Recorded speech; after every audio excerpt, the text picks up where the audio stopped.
pelas redes sociais e também pelo nosso noticiasagricolas.com.br. Estamos ao vivo pelo Instagram, pelo YouTube e também pelo Facebook, linhas de comunicação abertas para você conversar com a gente nesta manhã de quinta-feira, informações chegando e aquilo que é mais relevante, aquilo que é mais importante para você tomar as suas decisões hoje, durante o dia. Nossa programação ao vivo está só começando nesta manhã de quinta-feira, e eu já te lembro que o Bom Dia Agronegócio tem o apoio da Cochupé, a maior cooperativa de cafeicultores do mundo, que te convida, inclusive, a assistir no dia 25, a partir das 19 horas, horário de Brasília, o especialíssimo, a edição deste ano, né, será mais uma vez transmitida ao vivo pelo Notícias Agrícolas, e você é nosso convidado para acompanhar essa premiação da Cochupé, que recebeu o recorde, né, de amostras, enfim, e a gente tem ali a qualidade do café brasileiro sendo comprovada mais uma vez,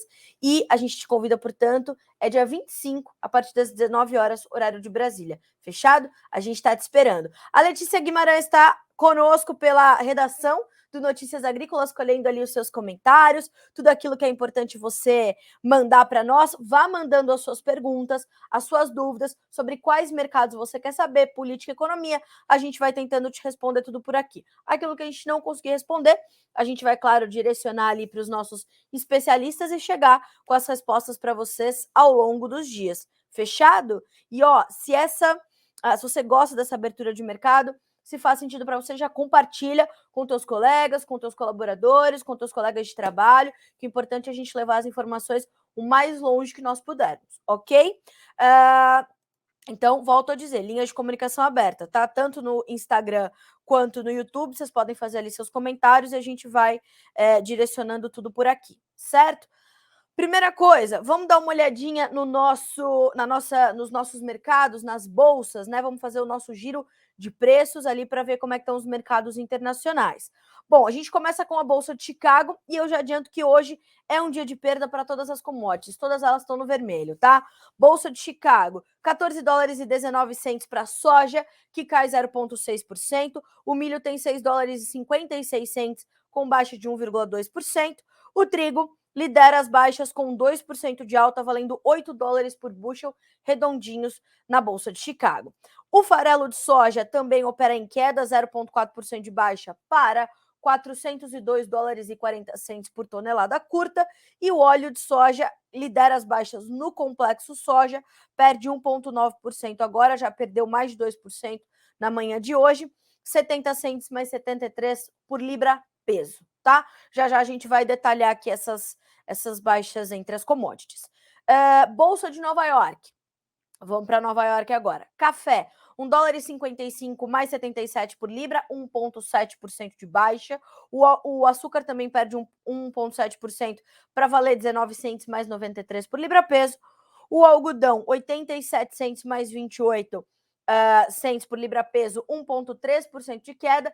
E o dia de baixa também para o petróleo nesta quinta-feira. Então, nós temos 84 dólares e 22 centes por barril no WTI, que perde 1,6%, enquanto no Brent a baixa é de 1,2% para 91 dólares e 78 centes por barril. Gás natural em alta e alta forte, 3,1% no mercado futuro norte-americano. Nós temos também o ouro com baixa de 0,4%, como eu falei, todas as commodities em queda, a exceção é o gás natural. Então, o ouro perde 0,4%, a prata 1,9% de baixa e o cobre 1,2% de queda. Então, o destaque ali entre as metálicas de baixa é a prata, que lidera as perdas nessa manhã de hoje. O dólar index continuou seu movimento de alta, iniciado ontem, ou iniciado nessa semana, na verdade, numa recuperação depois das baixas fortes da semana passada, 0,5% de alta agora para 106.648 pontos, ok? Vamos dar uma olhadinha na Bolsa de Dalian, mercado futuro lá na China, levantamento da Agriinvest Commodities. Olha só, farelo em queda, óleo em alta forte lá na Bolsa de Dalian e milho recuando. Resumo ali nas rápidas da manhã, também levantamento e perspectiva da Agriinvest, análise de Eduardo Vanin. Bolsas de lado, dólar index de lado, mas do lado positivo da tabela, petróleo abaixo de 85 no WTI, commodity caindo, em especial os metais industriais. A Agência Internacional de Energias alerta sobre o cenário de aperto global de diesel. Vídeo de revoltas contra os lockdowns em Guangzhou, na China, estão ainda circulando. O número de casos de Covid-19 na China subiu muito agressivamente. Passamos de, acho que segunda ou terça, de 2.300 para 20 mil novos casos. Em um dia, 20 mil novos casos, tá? Aí a gente vai precisar entender se as medidas de relaxamento ao combate à Covid-19 vão continuar acontecendo ou se vão voltar as medidas mais severas. Isso é uma situação que ainda está pesando ali e pairando sobre o mercado, tá? Então, o relaxamento do Covid-0 na China está trazendo muita confusão. Cidades estão reduzindo a necessidade de teste de PCR, mas o número de casos cresce muito rápido. Ontem, aqui, o número de casos passou de 22 mil, que foi o maior desde abril, né, contra 1º de novembro em 2.755, tá? Então tá muito séria a situação lá ainda, é insistente a pandemia na China, teimosa, de difícil controle, e me parece que mesmo a austeridade, essas medidas mais severas, não têm surtido o efeito que o governo esperava que surtisse, né? Então vamos entender. Bom, trouxemos essa rodada geral dos preços, né? Esse entendimento global e olhando para toda essa condição, vamos olhar para os mercados detalhadamente, né? Hoje a gente tem algumas manchetes, a gente tem, na verdade, várias manchetes para trazer para vocês e a gente vai detalhando alguns mercados que são destaque nesta quinta-feira, dia 17 de novembro. A gente vai começar olhando esse geralzão das commodities em queda e do dólar em alta nesta quinta-feira, né? Nós temos, então, todos os mercados no vermelho. Nós temos ainda uma aversão ao risco que parece bastante latente ainda no mercado. Não só as commodities recuam, como também os índices acionários, não são todos, mas a maior parte deles perde forte. O S&P 500, por exemplo, caiu 1% agora. Então, nós temos ainda o pano de fundo do macro cenário que o mercado já conhece, né?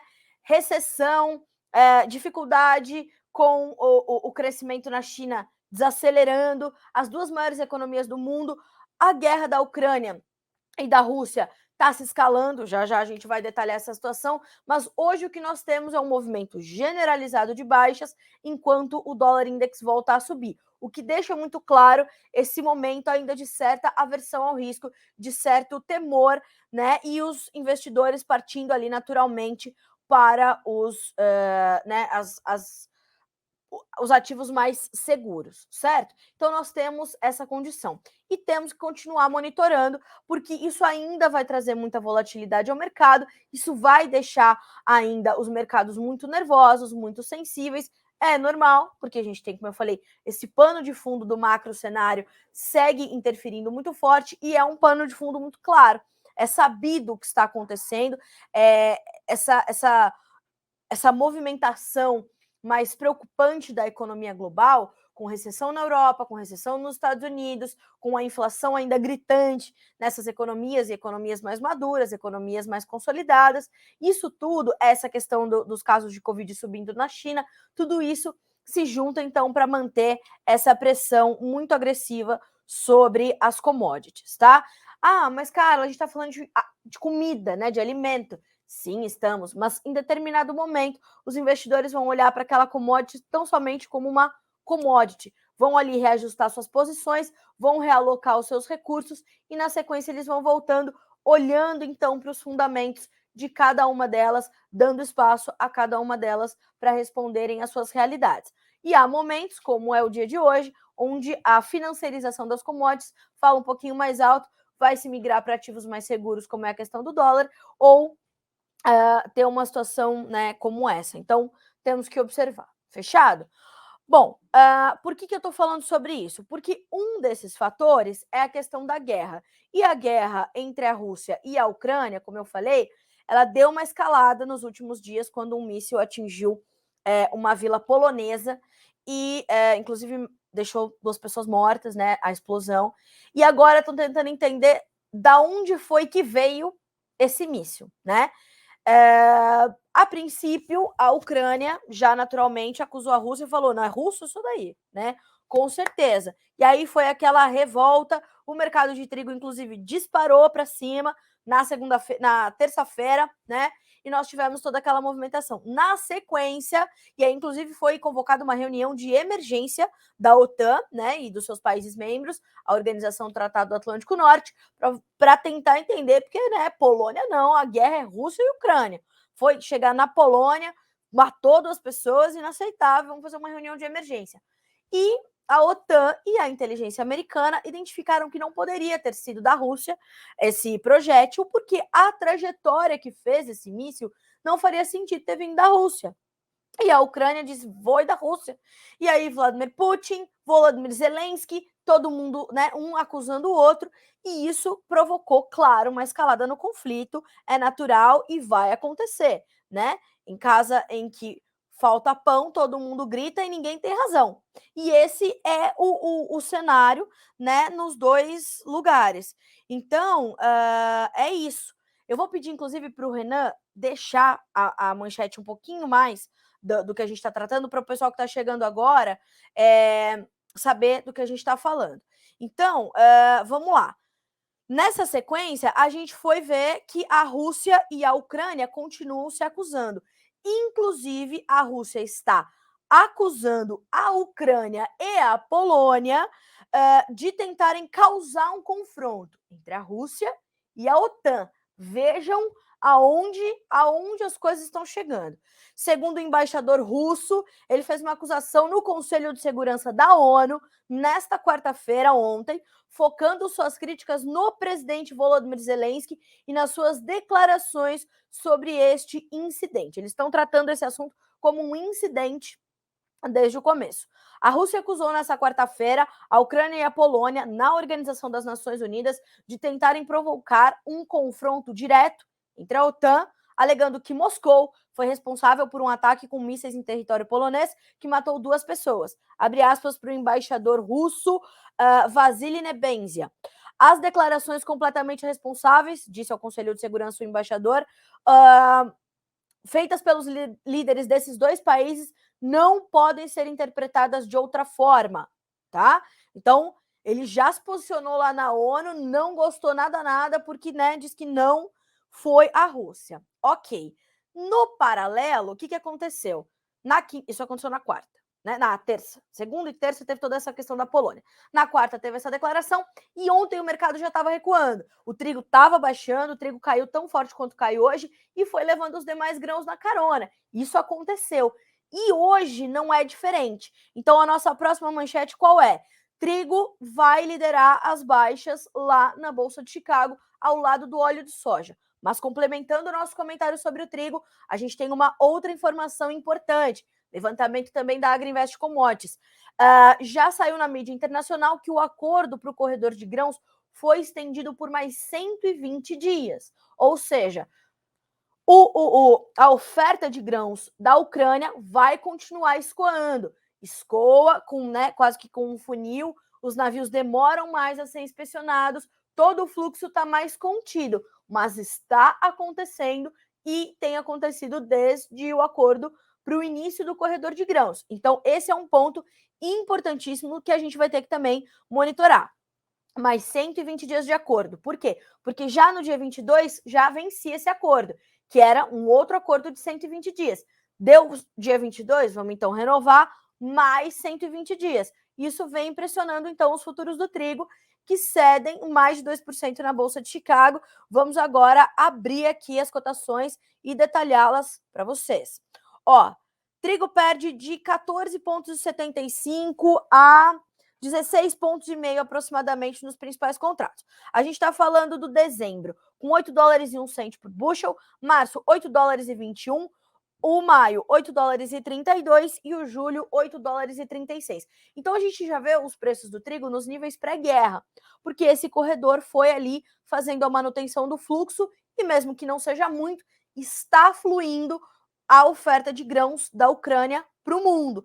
da Rússia para o mundo. Então, isso ajuda a pressionar as cotações. Então, parte dessas baixas que são observadas hoje nos mercados vizinhos, milho e soja, perdão, vem dessa questão do corredor. Mais do que isso, a Ucrânia é importantíssimo exportador global de milho, então vai pesar sobre o milho também. Nesse momento, as baixas do milho variam de 8,5 pontos a 9,5 pontos.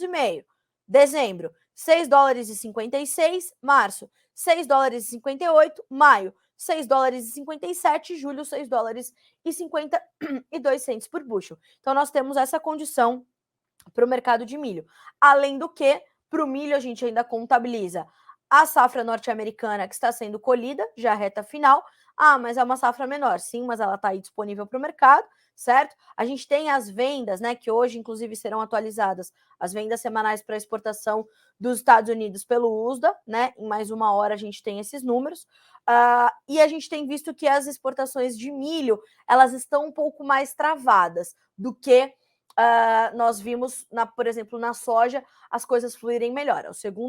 É o segundo mais acelerado programa de exportação de soja dos Estados Unidos. Então, a gente está olhando para tudo isso e vai ver que vai haver uma pressão realmente sobre os grãos, porque a gente tem novas ofertas chegando ao mercado. Para o milho não é diferente. Nós temos a safrinha brasileira do 2022 também sendo negociada, mas mais lentamente. Né? A gente sabe que os negócios com o milho safrinha aqui estão um pouco mais contidos, é sabido que isso está acontecendo, mas ao mesmo tempo nós sabemos também que o nosso milho tem sido muito demandado e que os melhores negócios nesse momento para o milho, eles têm saído de fato para exportação nos portos. Além do que, nós temos para o milho o complemento da informação, que é a possibilidade de nós já estarmos com navios nomeados de milho para a China, para embarque, principalmente a partir de dezembro, segundo o levantamento das tradings, o levantamento das consultorias, das corretoras,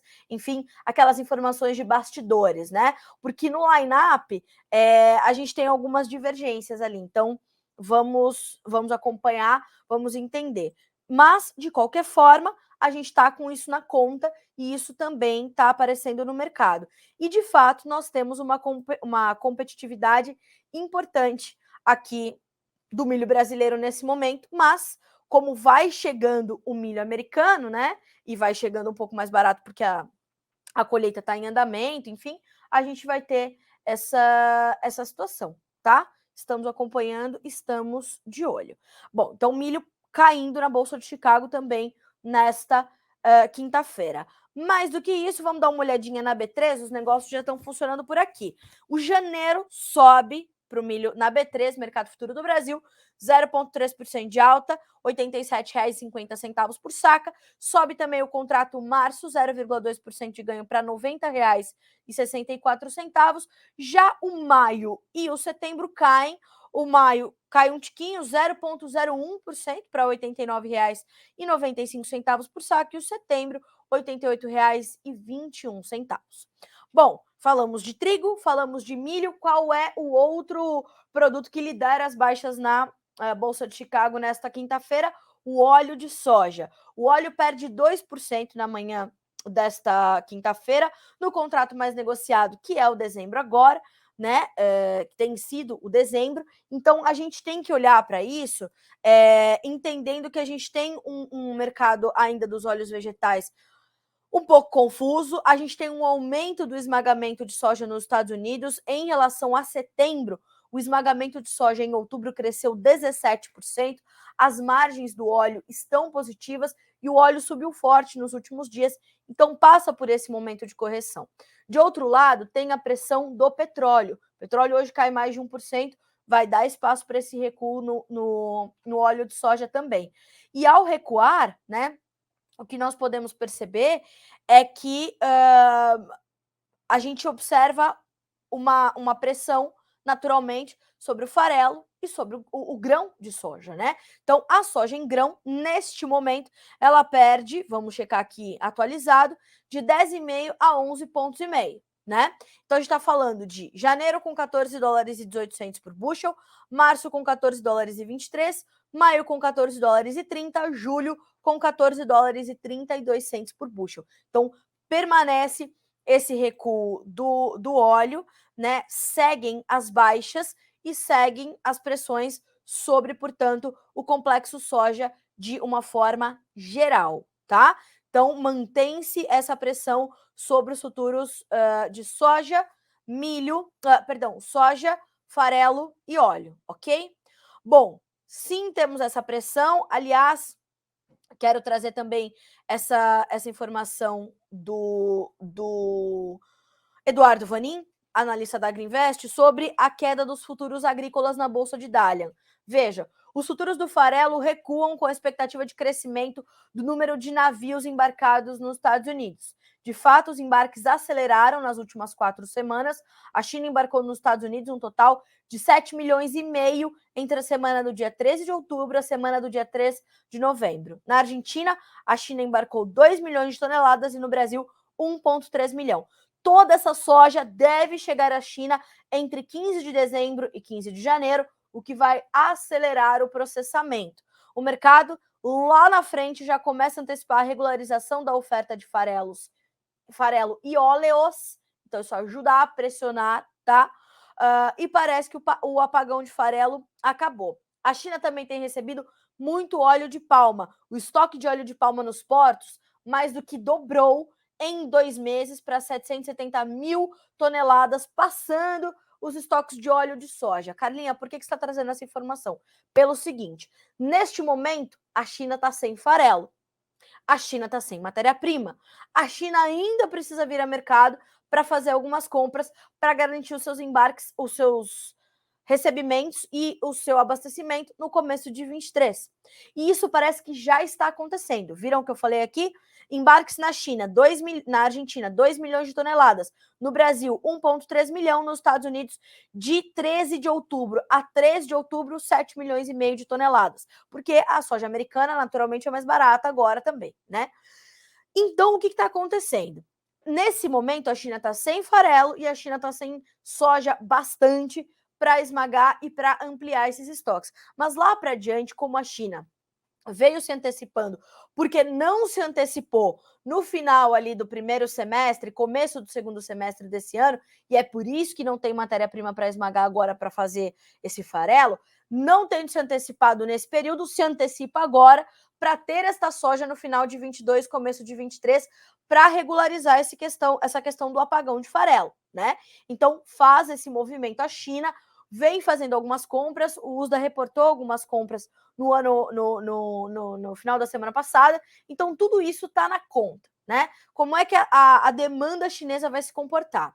Então, vamos olhar o mercado de farelo e 2, vamos olhar as margens, não só do processamento de soja, mas a expansão ou não do mercado de carnes, de proteínas animais. Isso vai ser importante também para a gente entender o ritmo e o volume de soja que a China vai comprar entre agora e o começo de 23, para garantir o seu abastecimento no começo do ano que vem, no finalzinho desse, tá? A gente sabia que isso já podia acontecer e a gente vai continuar a olhar para tudo isso, tá certo? Então, esses são movimentos que pesam diretamente no andamento dos preços da soja, tá certo? Vamos acompanhar. Pessoal que está mandando alguns comentários aqui, eu vou chegar em todos eles, tá? Já vou cumprimentando as pessoas que estão nos mandando bom dia para todos vocês também. Eu vou responder todo mundo, estou vendo aqui os comentários chegando, perguntando da COP, perguntando de algumas situações ali do Mato Grosso do Sul. Vamos lá, eu vou responder todo mundo, tá? E ó, tá com a gente o pessoal da LG Comércio de Cereais, o Renato Lourenção, o Jonathan Freitas lá de Rio Brilhante, no Mato Grosso do Sul. Nós temos também Maracaju, no Mato Grosso do Sul. Nós temos o pessoal do Círculo Veterinário Digital do México, né? Bom dia! Vocês são muito gentis sempre conosco, viu? Sejam bem-vindos. Vocês estão no México nos acompanhando. O pessoal da Agiplantar, a Silvia de Paula, o Márcio Fagundes, meu amigo lá de Curitibanos, em Santa Catarina, o Domingos, o Patrick, sejam todos bem-vindos, tá? A gente vai terminando aqui as nossas manchetes para começar a responder vocês, e são realmente perguntas muito pertinentes, tá? A gente já vai chegar lá. Bom, falamos então sobre essas questões na China, E o que mais vem pesando sobre as cotações da soja? As questões cambiais, tá? Essa movimentação, essa valorização do dólar frente ao real. Ontem nós tivemos um novo dia de alta para o dólar, né? Fechou ali perto dos 5,40 de novo. Hoje está perto de 5,50, tá? A alta do dólar agora é de 1,72% para R$ 5,47, tá certo? E já não, vamos trazer essa fala do ex-presidente, não, do presidente eleito Luiz Inácio Lula da Silva. Vai cair a bolsa, vai subir o dólar, paciência, diz o Lula lá na COP27, né? Porque foi lá falar que vamos, né, explodir, vamos estourar no norte. Ó, o presidente eleito Luiz Inácio Lula da Silva voltou a criticar o teto de gastos nesta quinta-feira. Ele está na COP 27 em Sharm el-Sheikh, no Egito, e falou a representantes de movimentos sociais. No dia seguinte, a entrega da minuta da PEC pela equipe de transição ao Congresso, Lula afirmou, abre aspas, não adianta ficar pensando só em responsabilidade fiscal. Adiantava quando ele tinha que cobrar o governo Bolsonaro, né? Aí tinha que ter responsabilidade fiscal. Aí sim, onde já se viu, né? Não ter teto de gastos. Lembrem-se, o teto de gastos, assim como as metas de inflação e o superávit primário, eles são âncoras de uma economia saudável. É a regra da economia básica, tá? Não se pode gastar mais do que se arrecada. Ah, mas a gente precisa trocar, é lógico que a gente precisa acabar com a fome e não vai ser a Bela Gil que vai resolver isso. O que vai resolver isso é responsabilidade fiscal, é geração de emprego, é mudar de lugar os recursos, é realocar os recursos. É mais ou menos por aí, né? Ah, mas não precisa, então, pensar em responsabilidade fiscal e afirmou que quando se fala em teto de gastos, se tira dinheiro da saúde, da educação e da cultura. Não, senhor presidente eleito, não tem que se tirar dinheiro dessas frentes, tem que se realocar os recursos, tem que se olhar para todos os gastos e saber da onde é que dá para tirar, onde não vai faltar, tipo altos salários, mais ou menos por aí, né? Da onde é que dá para tirar para dar dinheiro? Porque realmente essas são frentes que precisam sim de recursos, né? Da onde é que vão tirar? É realocar os recursos, tá certo? Mas quem sou eu, né? Quem sou eu? E ele diz mais: quando você coloca uma coisa chamada teto de gastos, tudo o que acontece é você tirar dinheiro da saúde, da educação e da cultura. Você tenta desmontar tudo aquilo que faz parte do social e você não tira um centavo do sistema financeiro. Pois então tire um centavo do sistema financeiro, ou quantos forem necessários, né? Se eu falar isso, vai cair a bolsa, o dólar vai aumentar. Paciência. O dólar não aumenta e a bolsa não cai por conta das pessoas sérias, ele no caso, mas por conta dos especuladores que vivem especulando todo santo dia. Pois é, né? Então tá, senhoras e senhores, vamos aqui recapitular? O dólar tá subindo o 2,2%, que meu editor aqui, eu não preciso nem de ponto, tá valendo quase R$ 5,50. Uma paciência. Fecha aspas para o senhor Luiz Inácio Lula da Silva. Paciência, tá? Vamos lá. Seguindo por aqui. Então, essa valorização do dólar frente ao real, ela ajuda a pressionar as cotações da Bolsa de Chicago, na soja, no milho, no café, na Bolsa de Nova York. Por quê? Porque à medida em que a nossa moeda se desvaloriza, nós ficamos mais competitivos na exportação. Ah, mas então é bom. Sim, mas você se lembra que a gente importa fertilizantes, certo? Você se lembra que os seus custos de produção são lastreados em dólar quase 90%. Então, não é completamente saudável essa alta do dólar. Claro que para você formar preços daquela sua safra que já está feita, está sendo plantada, está se desenvolvendo no campo, legal. Como é que você vai custear a sua próxima safra? Então, as disparadas, elas são tão perigosas quanto os vales do mercado. E o que você precisa fazer? Ter planejamento comercial para entender como é que você vai pontuar essas situações. Isso é muito importante. E a saúde financeira do seu negócio, ela está muito atrelada ao casamento de moedas. Não dá para vender em reais e comprar em dólar. Comprar em dólar, vender em reais. Ou ao contrário, comprar em reais e vender em dólar. Quem está fazendo preço em dólar está puxando os cabelos. Agora, quem está fazendo preço em reais está comemorando, sim, mas veja como é que vai ficar o seu custo de produção, tá? Isso é muito importante. Casamento de moedas, tá? Por favor, vamos ter atenção a isso. Bom, seguimos. Até porque o nosso próximo destaque também é bastante preocupante. Vamos virar a nossa chave agora para o mercado do café. A Virgínia Alves está lá na Semana Internacional do Café, em Belo Horizonte, cobrindo ali as informações que partem da cafeicultura, do mercado, da produção, da pesquisa. E ontem nós tivemos uma entrevista com um representante da Minasul, uma das principais cooperativas de cafeicultores do país, e nós tivemos essa informação, essa análise, né, de que nós podemos ter uma manutenção de preços em baixa, e o representante da Minasul acredita numa perda de ainda, né, numa tendência de baixa para os preços, e cotações para o Arábica negociados na Bolsa de Nova York, que podem continuar operando ali entre $1,50 e $1,60 até o final de 2022, pelo menos, tá? Então estamos olhando para isso. Vamos ver como é que estão os futuros do Arábica. Cai 2% para valer $1,52 mais 25 por libra peso. Então já se aproximando do $1,50, tá? Março, $1,55 mais 50, cai 1,8%. O maio, $1,56 mais 10, perde 1,7% agora. E o julho, $1,56 mais 40 por libra peso. A gente tem 40 dias de baixa para os futuros do Arábica negociados na Bolsa de Nova York, tá? Demanda mais fraca, recessão global e expectativa de safra alta no ano que vem segue pressionando o mercado.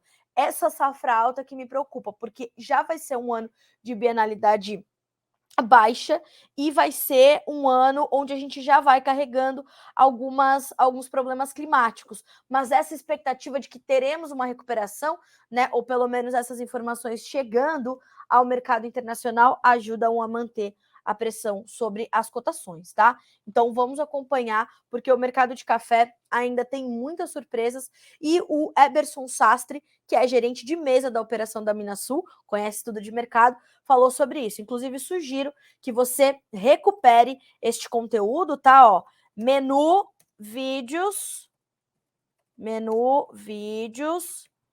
café. Sucesso, vai procurar aqui pelo Eberson Sastre. Vou deixar para vocês aqui no Instagram e vou pedir para a nossa equipe colocar o link para vocês no YouTube, tá? Então, vai fazer esse caminho e aí a gente vai dar uma olhadinha em como é que fica essa situação para o mercado cafeeiro. Fechado? Vamos lá. Na sequência, vamos falar um pouquinho do mercado do Conilon também, até porque essas baixas que são esperadas, elas não devem se restringir só ao café arábica. O Conilon também está sob pressão, e o outro destaque que chega da SIC, que é a Semana Internacional do Café, vem para o café Conilon. E olha só, quem deu essa entrevista à Virgínia foi o Márcio Cândido, né? Que é representante ali também do setor de café Conilon, e ele diz o seguinte: Brasil perdeu importante espaço para o Vietnã no mercado internacional, vai ter trabalho para reconquistar esse espaço, e o produtor deve ficar atento, porque a tendência é de mais queda nos preços. Então, atenção ao mercado cafeeiro, porque a pressão sobre o Arábica e sobre o Robusta continua. Então, você vai fazer aquele mesmo caminho, menu, vídeos, café, fechado? E procurar essas pessoas. Ó, vou deixar aqui para vocês também o nome do Márcio Cândido, que trouxe uma análise bem interessante sobre o mercado do café Conilon, e você que está nos acompanhando precisa ter essas informações também. E precisamos lembrar que os dois cafés vão ali caminhando juntos, principalmente porque a demanda interna pelo café robusto aumentou, né, quando a gente teve aquelas perdas fortes no Arábica, para complementar os blends. Então, atenção, tá? Porque a gente está aí tentando equilibrar o mercado cafeeiro, certo? E essas informações vão chegando ao longo do dia para vocês aqui no noticiasagricolas.com.br, com a Virgínia e o Matheus lá direto de Belo Horizonte, em Minas Gerais, cobrindo a Semana Internacional do Café. E vou te reforçar o convite. Bota um alerta no seu celular, participe conosco, que dia 25, a partir das 19 horas, horário de Brasília, tem a edição de 2022 do Especialíssimo, essa premiação tão importante da Cochupé, a maior cooperativa de cafeicultores do mundo, tá? E a gente está te esperando. Ó, ontem, vamos virar de novo a nossa chave? Ontem me pediram informações aqui sobre os fertilizantes, né? Carlinha, fala um pouco sobre o mercado de fertilizantes. Vamos falar. Como é que acontece? Fui conversar com o Jefferson Souza, especialista no setor, analista da Agrinvest Commodities, e ele disse o seguinte: qual é a notícia boa? Os fertilizantes continuam recuando e as relações de troca continuam melhorando. Para o super simples, por exemplo, versus soja, a gente está falando de 9 sacas por 1 tonelada de soja, né? 9 sacas por... Olha aí, já me perdi. Vou buscar aqui a informação, porque eu não quero dar uma informação errada. Tá louco? Enfim, nós passamos de 11 sacas de média dos últimos 5 anos para 9 sacas no super simples. Isso é muito importante. Por quê? Porque estamos abaixo da média, depois de termos preços ali muito elevados, no final de 2022, no final de 2021, começo de 2022, do meio já de 21, a gente já começou a sentir, a guerra intensificou muito forte, né, toda essa movimentação. E o Jefferson ontem trouxe, portanto, todas essas condições dessa melhora nas relações de troca. Um dos principais destaques para a safrinha 23 de milho é a ureia, muito volátil, mas cedeu cerca de 20% nos últimos 60 dias. Então a gente está falando de uma melhora considerável nas principais matérias-primas, nos principais grupos de fertilizantes, tá? Então a gente está falando de realmente uma condição importante do mercado. Como eu falei, todos os grupos sentindo ali essa melhora nas relações de troca. Isso não vale só para soja e milho, mas vale para o café, vale para o algodão. E a gente tem que olhar para todas essas condições, né? Então, temos aí essa informação importantíssima e essa análise muito serena e muito lúcida do Jefferson Souza, que é outro caminho que eu vou deixar para vocês aqui, né? Ó, menu, vídeos, agronegócio, e aí vai procurar pelo Jefferson Souza, um dos melhores analistas de fertilizantes do Brasil, tá? Então, temos aí grandes nomes como o Alessandro Rabelo, enfim, a gente tem aí grandes nomes e a gente tem sempre esses líderes aqui no NA para que vocês possam ter análises diferentes também para poder compor as suas decisões. Bom, temos essa situação dos fertilizantes, portanto.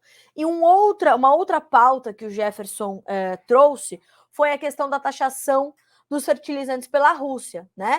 Na última sexta-feira, a Rússia trouxe as suas diretrizes ali, uma taxação de 23,5% sobre os seus fertilizantes exportados a partir do momento em que eles estiverem acima de $450 por tonelada.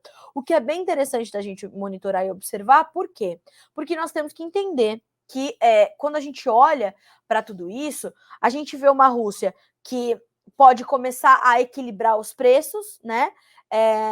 Mesmo trazendo essa situação da taxação, e essas medidas, essa nova informação, ela deve começar a ser sentida pelo mercado brasileiro só mais adiante, e se for realmente de fato sentida, tá? A princípio tá tudo certo, o mercado aqui segue esse recuo, e segundo o Jefferson, essa taxação pode deixar o mercado menos destoado. Vale a pena você ouvir essa análise do Jefferson, pegar os detalhes e tendo qualquer dúvida, querendo mais informações, entre em contato direto com a Agrinvest. Aliás, siga este perfil nas redes sociais, @Agrinvest. Ali tem insights de quem vive o mercado. Falo sempre isso para vocês por aqui. E a gente tem essa situação, tá? Então, vale a pena recuperar. Vou pedir para o nosso time também colocar o link da entrevista com o Jefferson, mas o nosso time é muito competente, já está lá, né? Senhoras e senhores, já está lá. Bom, falei então bastante. Vamos dar uma olhadinha nos nossos comentários, né? Vamos dar bom dia para quem está nos dando bom dia, vamos dar né, respostas às perguntas, enfim. Vamos lá. Bom dia, dona Neuza, São Paulo, capital. olha só, o Socialist Farmer está aqui novamente, sem realmente dar o seu nome, não sabemos a quem estamos nos dirigindo, se é um homem, se é uma mulher, se é uma entidade espiritual, não sabemos, que aqui é o Socialist Farmer, né? Ele é do Paraná, se eu não me engano. Bom dia, seja bem-vindo. E aí, olha só, do Matopiba, que o Renan tá dizendo aqui que ele acha que é do Matopiba, realmente. Ele comentou, ele é do Matopiba. Ó, aqui, ó, eu também Matopiba, verdade. Perdão, viu, Socialist Farmer? Não é Paraná, Matopiba. Mário Reis Almeida, esse bolsopetismo é complicado. Já começou o mantra. É culpa do Bolsonaro, como foi o mantra dos bolsonaristas. É do PT. Então, é isso, né? O Mário Reis Almeida tem essa situação, tem essa opinião. Eu acho importante a gente terminar com essa polarização. Só que enquanto a gente tiver o nós contra eles, a gente tem que continuar noticiando, porque a gente não pode mais aceitar, né, Mário, essa situação de paciência. O dólar vai subir, paciência, a bolsa vai cair. Isso deixa o nosso ambiente de investimentos muito pouco atrativo, né, para os investidores, e a gente vai voltar a ter problemas. E isso é muito sério. Essa é a nossa maior preocupação, né? A gente não consegue avançar e ter um país próspero se a gente não tiver uma economia circulando. E a gente precisa ter uma economia circulando, né? Obrigada, eu adoro ter você aqui nos debates, porque sempre uma informação muito lúcida também, uma opinião muito, muito lúcida também. Vamos trazer aqui também respostas ao pessoal que estava falando com a gente pelo Instagram. Sua live fica salva, canal do YouTube passa, por favor. Ju, com certeza, ela fica salva aqui no YouTube, no Instagram, tá? No nosso feed aqui do Instagram vai ter o Bom Dia Agronegócio. No nosso canal no YouTube também é o Notícias Agrícolas Oficial. Se você não é inscrito ainda, se inscreva, você e todo mundo que está nos acompanhando. E ela tem uma playlist, o Bom Dia Agro tem uma playlist ali no canal do YouTube. É só procurar o Bom Dia Agro, ele tem todas as edições. E no próprio noticiasagricolas.com.br ficam ali também todas as edições do Bom Dia Agronegócio, tá bom? E também a Ju tinha me perguntado sobre a questão da COP, né? Da COP 27, se tinha, deixa eu ver aqui, Ju Magalhães, teve algum levantamento da COP que possa impactar o setor de produção em toda a sua cadeia? Ju, não tem, porque embora a gente tenha ali alguns tratados, algumas ações coordenadas que vão ser combinadas em eventos como esse, a gente tem um Brasil muito mais representativo nos últimos anos na COP e mostrando com mais força e eficiência os seus dados, né, de preservação, os seus dados de sustentabilidade, a força da nossa lei ambiental, que é o Código Florestal Brasileiro. Então, tudo isso acaba trazendo uma força maior. A Apex Brasil, ela tem feito um trabalho muito importante nas feiras internacionais de alimentos e bebidas, como a CIAL, por exemplo. Então, o Alexander Ott, esse ano, ele teve em Dubai e em Paris, na França, para fazer essa cobertura, e ele trouxe essa imagem, que a Apex tem feito um trabalho de mostrar também a sustentabilidade da nossa produção de alimentos, fibras e energia. Quem está lá é a doutora Samantha Pineda. Quando ela voltar, ela vai também trazer um balanço para a gente, mas você vai ver que ela leva também esse Brasil responsável, esse Brasil sustentável, e a necessidade da gente chamar outros grupos que não a produção agropecuária para a conversa, o que é completamente importante. Então, por exemplo, eu vi algumas postagens nas redes sociais de algumas influencers do agro, falando, como é o caso da Lívia Padilha, que, se vocês não seguem ainda essa garota, ela é muito inteligente e ela faz esse trabalho de aliar essas questões ambientais com a pecuária, o que é verdade, o que é mentira. E ela, um dos principais posts dela desses últimos dias, e desde que começou a COP, ela diz o seguinte: a pecuária precisa ser defendida na COP 27, né? Então, a gente não tem ainda esse levantamento ou essas medidas que possam impactar a cadeia de uma forma geral, ou de forma agressiva, ou de forma tão positiva, né? Mas eu acho que a gente já vendendo uma imagem mais positiva do Brasil, que é a imagem real, ela vai fazer diferença, né? A gente já chega à COP27 melhor do que chegamos em outros anos. E a gente tem tido, por exemplo, né, na Conferência Nacional, na Conferência Geral das Nações Unidas, o Brasil sempre faz o tradicional discurso de abertura, né, da Assembleia Geral. E nos últimos 4 anos, o presidente Jair Bolsonaro ele trouxe essa força dos números, dos dados, da sustentabilidade, né?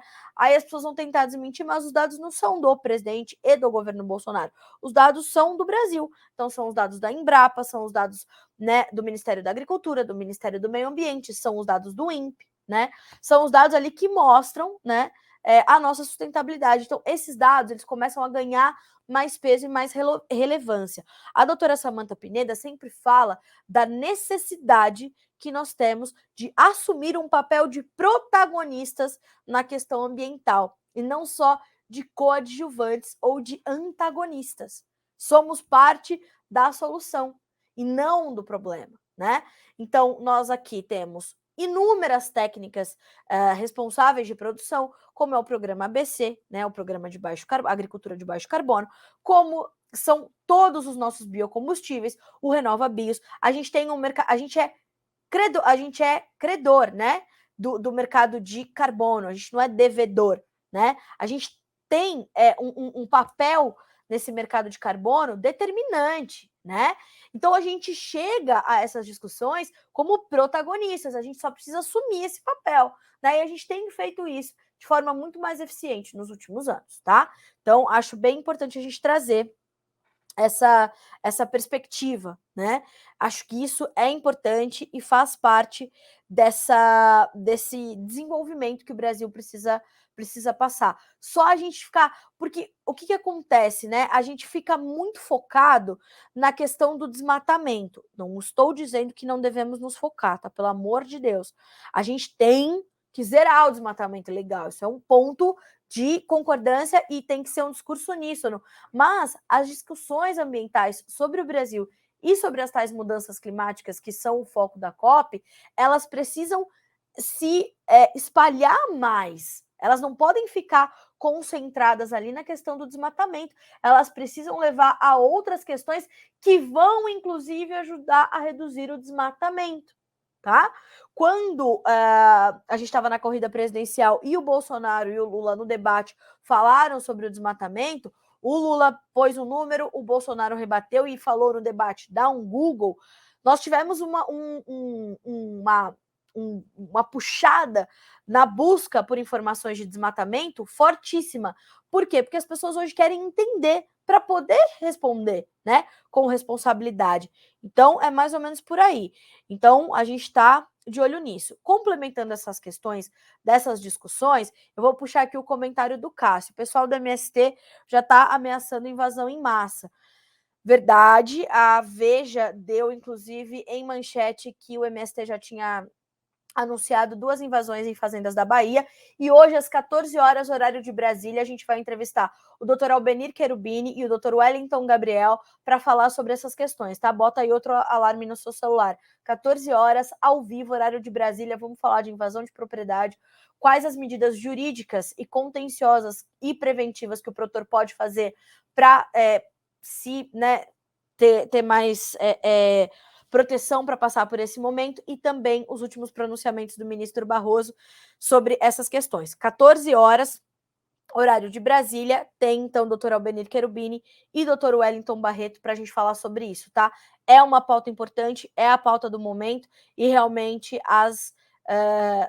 já começaram a aparecer essas invasões, tá? A gente está de olho, monitorando, a gente veio trazendo isso já na corrida presidencial, que algumas barbáries já estavam acontecendo, como aquela invasão a um acampamento de assentados, onde 2 jovens morreram sendo queimados vivos. A líder do acampamento foi espancada, né? Porque alguns líderes entraram ali, invadiram e obrigaram aquelas pessoas que estavam ali acampadas, né, nesse acampamento de assentados, a se declarar como indígenas. Eles disseram, não somos indígenas. Ah, não são? Não vão se declarar? Fogo. É assim, mais ou menos, né? Então, essas barbáries já começaram a acontecer, e a gente precisa lembrar que o direito à propriedade privada também é constitucional, tá? Vamos tratar disso também. Bom dia de Rondônia, bom dia, obrigada. O Irineu, a Silvia de Paula de Goianésia, no Goiás, a Kes Carpati, o Adriano, o Luiz Nascimento, bom dia, chuva vem para o sul segunda-feira, será?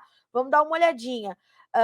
Então, Ju, espero que eu tenha... Ju Magalhães, Ju, espero que eu tenha te respondido, tá? Caso você queira trazer mais opiniões, por favor, vem chegando e a gente vai trazendo essa situação, tá? Carla, a turma do Mato Grosso sofrendo penhora online na conta sem o devido processo legal. Alguém tem de parar esse Moraes, ele vestiu a camisa 10 do PT. Bom, eu recebi algumas dessas informações, tá, Miller? Ainda não recebi agora, antes de entrar no Bom Dia Agro. Vamos apurar e entender o que está acontecendo, né? Alguns bloqueios de conta. Eu vou apurar e a gente vai te trazendo ao longo do dia mais detalhes do que aconteceu, tá certo? Vamos monitorar. Obrigada pelo comentário. Bom, vamos seguir por aqui para a gente concluir as nossas manchetes dessa quinta-feira. Vamos falar agora do mercado do boi gordo. Os preços da carne estão reagindo. Já os preços da arroba do boi ainda não, tá? Ontem o César de Castro Alves deu entrevista ao Notícias Agrícolas, trouxe alguns destaques e um deles foi esse, entrevista feita pelo Alexander Horta, e eu te lembro que todo dia às 11h30, horário de Brasília, tem uma informação fresquinha do mercado do boi gordo, tá?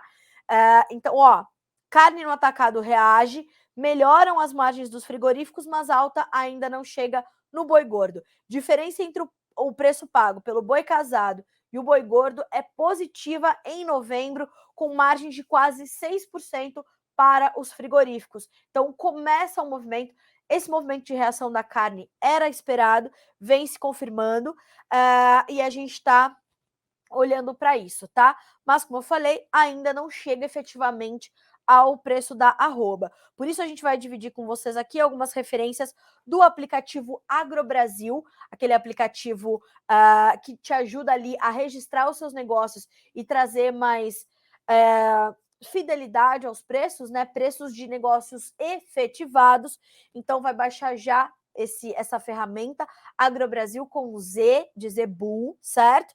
E está disponível em todas as lojas de aplicativos. Meu amigo Daniel Lopes já trouxe o fechamento da quarta-feira, que é a referência para o início dos negócios de hoje. E a gente tem o seguinte: São Paulo, entre 275 e 280 reais por arroba, os preços médios, tá? Escalas, 7 dias e meio. Minas Gerais, registro de negócios a 285 reais por arroba, escalas, 7 dias úteis. Não foram registrados negócios com boi gordo para os demais estados, como Mato Grosso do Sul, Mato Grosso e o Goiás. No Mato Grosso do Sul, as escalas 6,8 dias, Mato Grosso 6,9, no Goiás 6,7 dias. Escalas bem mais enxutas do que observávamos há alguns meses, algumas semanas. A gente tinha escalas de 14, 13, 12 dias, era uma coisa louca. E entre safra. Agora as escalas estão mais ajustadas, as margens dos frigoríficos estão melhorando, os preços da carne estão reagindo, boi gordo já deve começar a reagir também. De acordo com a captação do aplicativo AgroBrasil, preços se mantêm inalterados e as escalas abaixo de 8 dias. Lembro vocês, tá, pessoal? Essas médias, elas são a apuração do aplicativo AgroBrasil para pagamento à vista e livre de impostos. Mais do que isso, essas escalas que a gente relata aqui com o time do aplicativo AgroBrasil, elas são referentes às indústrias que são acompanhadas pelo time desta ferramenta. Fechado? @AgroBrasil app no Instagram, todas as informações determinantes ali para você checar como é que está o mercado do boi gordo e começar a registrar os seus negócios ali e ajudar o mercado a ser ainda mais transparente. Vamos ver como é que estão os preços no mercado futuro brasileiro, o mercado da B3 para o boi gordo. Em baixa nesta quinta-feira, dezembro, R$ 301,95 por arroba, baixa de 0,4%. Janeiro, R$ 308,00 e 0,3% de queda na manhã de hoje, tá? E te adianto, todas as commodities intensificando as suas baixas, o petróleo já cede mais de 2% na manhã dessa quinta-feira, tá? E aí vai tudo na carona, naturalmente, ok? Bom, na sequência, vamos falar da PEC de transição, porque Isso precisa ser noticiado, né? Já falei sobre isso. E o novo governo apresentou a PEC de transição com cerca de 200 bilhões de reais fora do teto de gastos. Proposta que dá liberdade ao PT de gastar para cumprir promessas de campanha ainda terá de passar por discussões na Comissão de Constituição e Justiça no plenário da Casa. Inclusive, o relator do orçamento, o senador Marcelo Castro, ele fez questão de falar numa coletiva de imprensa, né, ali para repórteres em Brasília, que este era um texto que estava sendo entregue pelo governo de transição, mas que ele ia ser revisado, tratado, e tão logo o melhor texto, né, justo para todos, fosse encontrado, nós teríamos essa situação. Quem fez essa entrega no Senado Federal, né, foi o vice-presidente eleito Geraldo Alckmin para apresentar essa sugestão de texto da proposta de emenda à Constituição, a PEC, que visa manter o pagamento do maior programa de distribuição de renda do país, o Auxílio Brasil, que voltará a se chamar Bolsa Família, né, em R$600, além do pagamento de R$150 adicionais, caso os pais tenham filhos de até 6 anos de idade. Apelidada de PEC da transição pelo relator do orçamento, a proposta inicial prevê que o benefício social estará fora do teto de gastos a partir do próximo ano por tempo indeterminado. A gente estava falando em 4 anos, mas agora é por tempo indeterminado. Inclusive, uma repórter da CNN apelidou essa PEC de PEC permanente, né? Com isso, o custo da continuidade do pagamento do auxílio, bem como o valor adicional, foi projetado em 175 bilhões de reais. Além do Bolsa Família, fora do teto, a proposta deve permitir a destinação de outros 22 bilhões de reais de excesso de arrecadação para investimentos. Ou seja, se aprovada pelo Congresso Nacional, a emenda à Constituição irá permitir um furo de 197 bilhões, ok? Esta é a notícia. Esta foi a entrega, ou o texto, este foi o texto entregue pelo governo de transição, liderado ali pelo vice-presidente eleito Geraldo Alckmin, lembrando que esta equipe de transição do governo Lula já tem 300 pessoas, divididas em 31 grupos, muito maior, cerca de 5% maior, uma coisa louca, em relação ao que nós tivemos nos demais governos do PT. Então a gente tem aí 300 pessoas trabalhando nessa transição de Jair Bolsonaro para Luiz Inácio Lula da Silva, que assume em 1º de janeiro de 2023, tá bom? Então, tá bom. Bom, vamos aqui continuar na questão política, porque ontem nós falamos sobre a colocação ali em Nova York do ministro Barroso, do Supremo Tribunal Federal, para um brasileiro que perguntou: ministro, a questão do código-fonte, a questão das urnas eletrônicas, o relatório das Forças Armadas, e ele estava ali com o Alexandre de Moraes. Né? Responde, ministro, responde, ministro, responde, ministro. O Alexandre de Moraes não falou nada, foram os andando e o brasileiro atrás dele gravando o negócio todo. E ele falou: perdeu o mané, não a mola. Então, assim, a resposta que você tem, sendo brasileiro, questionando um dos seus ministros, é mais ou menos por aí que você vai receber. Não a mola, ô manezão, perdeu, né? Então tá. Aí o que aconteceu? O general Paulo Chagas não gostou do que aconteceu e respondeu pelas redes sociais o ministro Barroso, né? E disse o seguinte: atenção, né? Ministro, disse o seguinte, ó, ipsis literis. Dita pelo senhor ministro Luiz Roberto Barroso, a frase do momento é: perdeu, mané, dirigida a um brasileiro que o interpelava em Nova York. Com todo respeito e no mesmo nível, eu o alerto: se liga, mané. Todo o poder emana do povo. Quem avisa, amigo é. Cuidado com a cólera, fecha aspas, das multidões. Todo o poder emana do povo. Então, houve essa resposta do general Paulo Chagas, né? Enfim, toda aquela situação. Então, essa frase do Luiz Roberto Barroso, ela continua repercutindo, né? E o ministro Barroso, ele costuma ser um ministro quase que sereno, né? Mas perdeu ali a paciência e deu essa resposta. E eu sugiro que sobre isso você assista ao último episódio do Conversa de Cerca Podcast, que foi ao ar ontem, e que foi com o professor Paulo Moura, cientista político do canal Dextra, né? Vou pedir pro pessoal deixar o link para vocês também no YouTube, tá? Gente, foi, olha, sensacional. Por quê? Porque o ministro Barroso, não, o professor Paulo Moura, né? Aliás, as portas estão abertas sempre para todos os representantes do governo, né? De todos os três poderes que quiserem falar conosco, será ótimo. Mas o professor Paulo Moura, né, com toda a sua experiência, veio explicar essa declaração e por que é ruim, né? A gente tem um ministro da Suprema Corte falando assim com o brasileiro, ó, perdeu uma mané, não amola. É isso, né? Então, falamos sobre esse momento pelo qual passa o Brasil, falamos sobre as manifestações gigantes do dia 15 de novembro, o povo na rua, e por isso que o general Paulo Chagas fala dessa forma, né, dá essa resposta na sua conta no Twitter ao ministro Barroso, justamente por ter essa repercussão toda. E aí o Paulo Moura, né, o professor Paulo Moura explicou tudo isso, explicou esses movimentos, explicou porque eles são legítimos e não inconstitucionais, né, e porque eles não são atos antidemocráticos, certo? E todo o esclarecimento, inclusive das respostas que o povo pede, esse povo que está na rua pede às autoridades, às instituições constituídas, né? Então vale a pena você ouvir o podcast Conversa de Cerca no seu último episódio com o cientista político Paulo Moura, tá? Tá disponível aqui na nossa página inicial. O caminho para fazer, para chegar até esse podcast é super simples, e aí é só chegar e assistir, tá?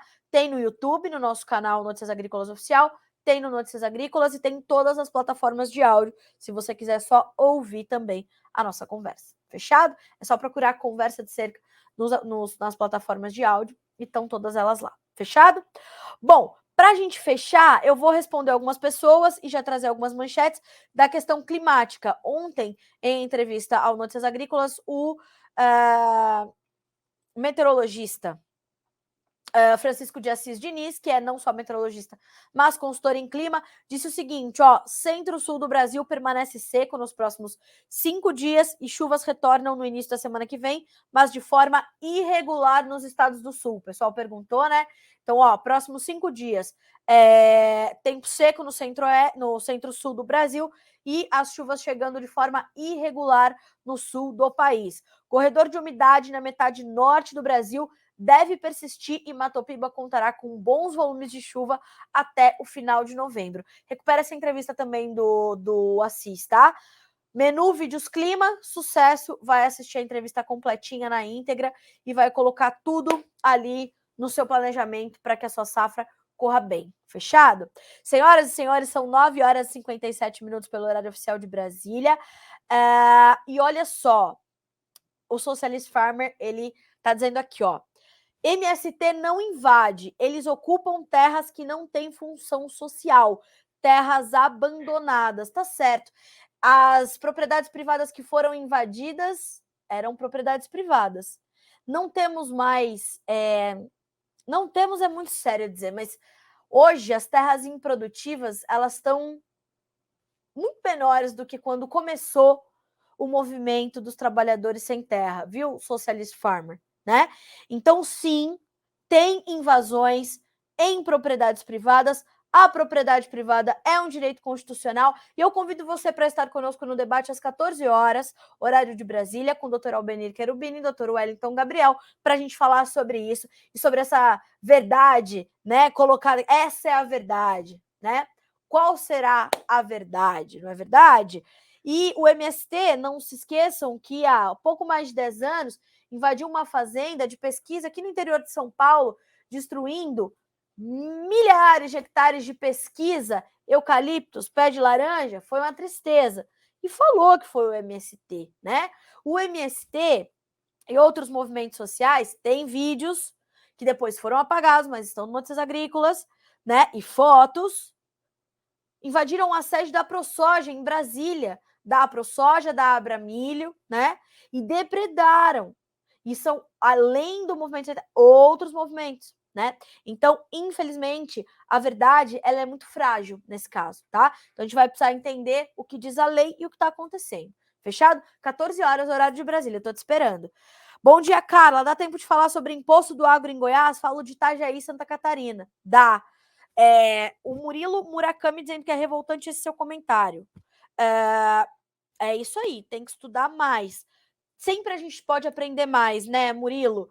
Obrigada a você pelo seu comentário, viu? E realmente a gente sabe que o MST, talvez essas invasões por alguns representantes do MST não seja realmente a ideologia raiz do movimento social, né? Mas o que se tornou isso? E é isso que a gente vai entender. Paula, vamos falar sobre a questão do imposto em Goiás. O que está acontecendo? As discussões para o chamado Funderinfra, que é esse fundo de arrecadação para rodovias e vias, né? Vias e rodovias ali do estado do Goiás, proposto pelo governador reeleito Ronaldo Caiado, elas estão acontecendo ainda. O tributo deve chegar até 1,65%, de acordo com o que a gente já pôde apurar. Os prejuízos para o produtor podem variar de 5% a 10%, de acordo com o doutor Leonardo Amaral, que é advogado tributarista e deu entrevista ao Notícias Agrícolas na última terça-feira. Está no ar essa entrevista, você pode acompanhar. Sugiro que você ouça, inclusive de uma pessoa que sabe muito mais do que eu para explicar essa situação. E o governo do Goiás falou que tão logo essas discussões tenham evoluído um pouco mais e as coisas estejam mais definidas, irá dar entrevista. Aí sim irá se posicionar. O governador Ronaldo Caiado já esteve reunido com líderes rurais, como o presidente da ProSoja Goiás, o Joel Haganin, e o presidente da FAEG, além de outros produtores, enfim. Não, Murilo, eu entendi, viu? Muito obrigada. Como o presidente da FAEG, o senhor José Mário Schreiner, que na sequência desta reunião trouxeram notas, tanto a ProSoja Goiás quanto a FAEG, repudiando essa tributação.